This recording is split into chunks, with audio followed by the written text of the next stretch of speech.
నమస్తే, welcome to think Andhra. నేను మీ శ్రావణి.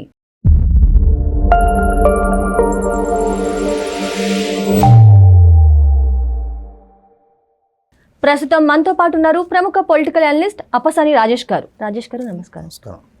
విజయసాయి రెడ్డి గారు వైసీపీకి రాజీనామా చేసిన తర్వాత కొంతకాలంగా రాజకీయాలకు దూరంగా ఉంటున్నా అని చెప్తున్నారు. అయితే ఆయన ఇప్పుడు సడన్ గా వచ్చి ఒక 2 దశాబ్దాలుగా జరిగిన మత మార్పిడులకు సంబంధించి ఒక కమిటీ వేసి విచారించాలని ప్రభుత్వాన్ని కోరారు. అదేవిధంగా దేశం కోసం, ధర్మం కోసం హిందువులు ధ్వజమెత్తాలి అని కూడా ఒక స్టేట్మెంట్ ఇచ్చారు. రాజకీయాలకు దూరంగా ఉంటున్న విజయసాయి రెడ్డి గారు సడన్ గా వచ్చి ఒక హిందుత్వ భావాన్ని మళ్ళీ తీసుకురావడానికి ప్రయత్నించడాన్ని ఎలా చూడాలంటారు? ఒకవేళ ఆయన బీజేపీకి దగ్గర అవడానికి ప్రయత్నిస్తున్నారు అనుకోవచ్చా సార్? ఇప్పుడు వాస్తవంగా 2014లో రాష్ట్ర విభజన జరిగిన తర్వాత జగన్మోహన్ రెడ్డి గారు రాష్ట్ర ప్రధాన ప్రతిపక్ష నాయకుడిగా బాధ్యతలు చేపట్టిన తర్వాత వైసీపీ పార్టీ నుంచి రాజ్యసభ అభ్యర్థిత్వాలు ఖరారు చేసే సందర్భంలో ఎవరు ఊహకి అందని విధంగా all of sudden Vijayasai Reddy గారి అభ్యర్థిత్వం ఖరారు చేశారు. అరే, ఈయన ఎప్పుడు పార్టీలో క్రియాశీలకంగా వ్యవహరించిన వ్యక్తి కాదు. ఏదో జగన్మోహన్ రెడ్డి గారి అక్రమాస్తుల కేసులో ఆయనతో పాటు అక్యూజ్ నెంబర్ 2గా ఉన్న వ్యక్తి. అటువంటి ఆయన్ని సడన్గా ఇవాళ రాజ్యసభ సభ్యత్వానికి అభ్యర్థిగా ఖరారు చేస్తున్నారు అని చెప్పని కొంత చర్చ జరిగింది వాస్తవమే. కానీ ఆయన ఎంపిక ఎంత లాభదాయకంగా జగన్మోహన్ రెడ్డి గారికి అనుకూలించింది అనేది తర్వాత రోజుల్లో ఆయన ఢిల్లీలో పోషించిన పాత్ర, రాజ్యసభ సభ్యుడిగా తన పాత్రని చాలా సమర్థంగా వినియోగిస్తూ వైసీపీ ఐడియాలజీని, ముఖ్యంగా జగన్మోహన్ రెడ్డి గారి పొలిటికల్ ఎజెండాని ఢిల్లీ స్థాయిలో చాలా సక్సెస్ఫుల్గా అమలుపరచగలిగారు. 2014-19 మధ్యకాలంలో తెలుగుదేశం, భారతీయ జనతా పార్టీ కలిపి అప్ టు 2018 రాష్ట్రంలో, కేంద్రంలో అధికారిక భాగస్వాములుగా ఉన్నారు. ఇక్కడ రాష్ట్రంలో బీజేపీ మంత్రులు ఉన్నారు, కేంద్రంలో తెలుగుదేశం మంత్రులు ఉండేవారు. అటువంటి సందర్భంలో రాష్ట్రంలో తెలుగుదేశం, భారతీయ జనతా పార్టీ కూటమికి పొలిటికల్గా ప్రత్యర్థిగా ఉన్న జగన్మోహన్ రెడ్డి కేంద్రంలో అక్కడ పాలకులుగా ఉన్న భారతీయ జనతా పార్టీ పెద్దలకు సన్నిహితుడిగా మారటానికి, ఇతని పట్ల అక్కడ కొంత సాఫ్ట్ కార్నర్ బిల్డప్ అవడానికి విజయసాయి రెడ్డి చాలా సక్సెస్ఫుల్గా లాబింగ్ చేయగలిగాడు.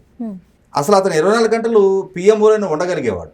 మాలాంటి వాళ్ళని కూడా పదే పదే ఇన్ని కేసుల్లో అక్యూజ్డ్గా ఉండి అతన్ని ఇవాళ పిఎంఓలోకి ఎలా ఎలో చేస్తున్నారు అని చెప్పని మేము కూడా ఆక్షేపించేవాళ్ళం.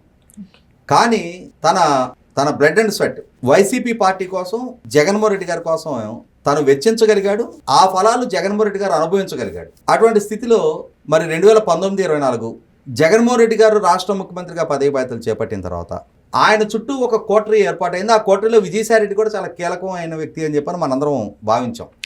కానీ ఎప్పటి నుంచో ఒకరోజు జగన్మోహన్ రెడ్డి గారు తన కాన్వాయ్లో నుంచి సడన్గా విజయసాయి రెడ్డి గారిని రోడ్డు మీద దింపేసి వెళ్ళిపోయారు.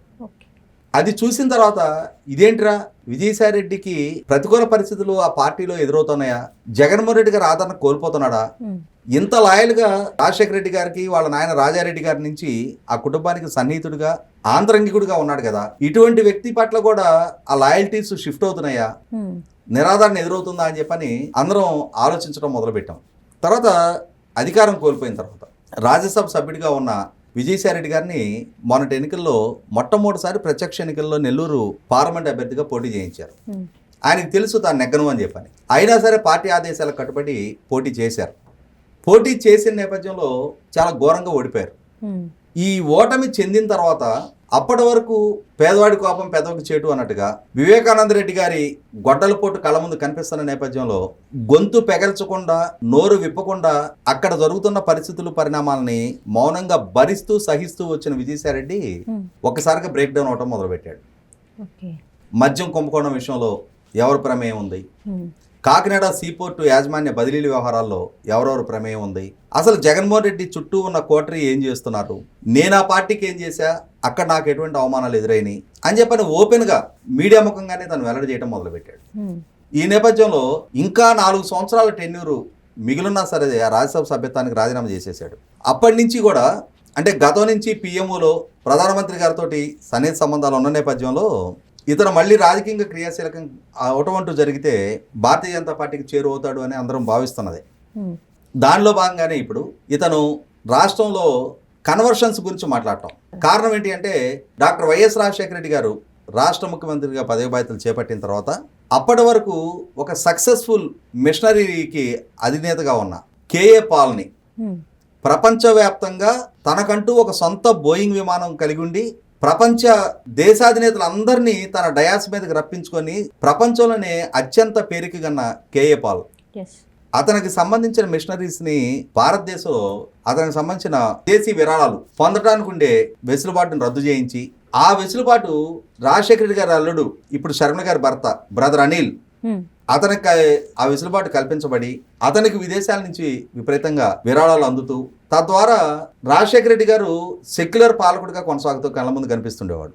కానీ రాజశేఖర రెడ్డి గారి కుటుంబం మాత్రం విజయలక్ష్మి గారు, శర్మ గారు, అనిల్ గారు వీళ్ళంతా క్రైస్తవ మత బోధకులుగా, ప్రచారకులుగా వాళ్ళ రిలీజియస్ యాక్టివిటీలో వాళ్ళు ఎంగేజ్ అయ్యి ఉండేవాళ్ళు. మొన్న చూసాం ఎన్నికల సందర్భంగా రాజశేఖర రెడ్డి గారి చెల్లెలు విమల గారు, ఆవిడ కూడా రాష్ట్ర వ్యాప్తంగా పర్యటించింది, క్రైస్తవ మిషనరీల మొత్తాన్ని పోగు చేసింది, ఫాస్టర్లందరితోటి మీటింగ్లు ఏర్పాటు చేసింది.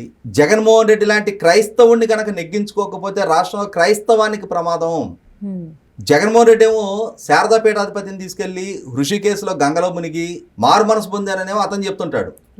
ఇతను నేను క్రిస్టియానిటీ నుంచి హిందూ కన్వర్ట్ చేశాననేమో ఆ శారదాపీఠాధిపతి చెప్పుకునేవాడు. ఈ విమలేమో ఇతను ట్రూ క్రిస్టియన్, అతనికి అతని సతీమణికి వాళ్ళ పర్సనల్ ప్రేయర్ టైం ఉంటుంది అని చెప్పని ఆమె చెప్తా ఉండేది. ఏదేమైనా సరే వీళ్ళ ఆధ్వర్యంలో కన్వర్షన్స్ పెరిగాయి, ప్రోత్సహించారు అన్న అంశాన్ని వెలుగులోకి తీసుకొస్తూ జగన్మోహన్ రెడ్డి పట్ల గతంలో ఉన్న కొద్దిపాటి సాఫ్ట్ కార్నర్ని కూడా ఈ రిలీజియస్ ఇష్యూ అంశం ప్రాతిపదికగా రాష్ట్రంలో హిందుత్వానికి ముప్పుగా జగన్మోహన్ రెడ్డి పరిణమిస్తూ ఉన్నాడు. అతని నాయకత్వంలో, అతని ఆదేశాలతో, అతని అండదండలతో వాళ్ళ కుటుంబం 20 సంవత్సరాలని ప్రస్తావన చేసిన కారణం కూడా అదే. 2004 ఒకసారి డాక్టర్ వైఎస్ రాజశేఖర రెడ్డి రాష్ట్రానికి ముఖ్యమంత్రిగా బాధ్యతలు చేపట్టిన తర్వాత వాళ్ళ కుటుంబమే క్రియాశీలకంగా మత ప్రచారంలో ఎంగేజ్ అయ్యి ఉండి ఇక్కడ కన్వర్షన్స్ ని విపరీతంగా పెంచి పోషించారు అన్న అంశాన్ని జాతీయ స్థాయిలో ఇవాళ చర్చనీయాంశం చేస్తా ఉన్నాడు. భారతీయ జనతా పార్టీ ఏ ఇష్యూలైనా కాంప్రమైజ్ అవుతామో కానీ హిందుత్వ ఇష్యూలో కాంప్రమైజ్ కారు. కాబట్టి ఇక్కడ ఈ హిందుత్వ అనే అంశాన్ని ముందుకు తీసుకురావడం ద్వారా భారతీయ జనతా పార్టీ దగ్గర కూడా జగన్మోహన్ రెడ్డికి భవిష్యత్తులో కూడా యాక్సెస్ లేకుండా ఐసోలేట్ చేసే ఒక కార్యక్రమం ఇవాళ విజయసాయి రెడ్డి ద్వారా చాలా సక్సెస్ఫుల్గా, నేను అందుకే చాలా డిబేట్లో చెప్తుండేవాడిని, మాయల పకీర్ ప్రాణం చిలకలో ఉన్నట్టుగా జగన్మోహన్ రెడ్డి గుట్టుమట్లు మొత్తం విజయసాయి రెడ్డి గుప్పెట్లో ఉన్నాయి. విజయసాయి రెడ్డితో శత్రుత్వం అనేది జగన్మోహన్ రెడ్డికి ఏ క్షణంలో అయినా సరే చాలా ప్రమాదకరంగా, చాలా ఖరీదుగా మారడానికి ఆస్కారం ఉంది అని చెప్తుండేవాడిని.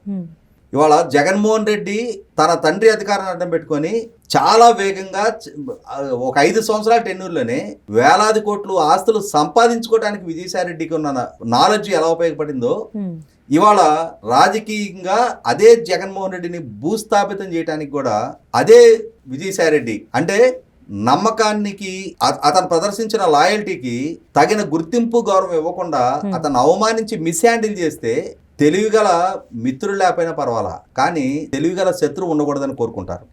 ఇవాళ జగన్మోహన్ రెడ్డి తన అహంకారంతో, కండకావరంతో, బరితెగింపుతో ఒక తెలివిగల శత్రువుని తయారు చేసుకున్నాడు విజయసాయి రెడ్డి రూపంలో.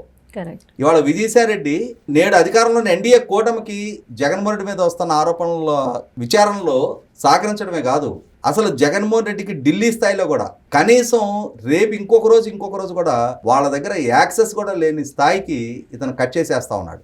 మరి ఈ సవాలు విజయసాయి రెడ్డి ద్వారా విసరబడుతున్న ఈ సవాల్ని జగన్మోహన్ రెడ్డి ఎలా అధిగమించగలుగుతాడో కాలమే నిర్ణయించాలి. Thank you sir.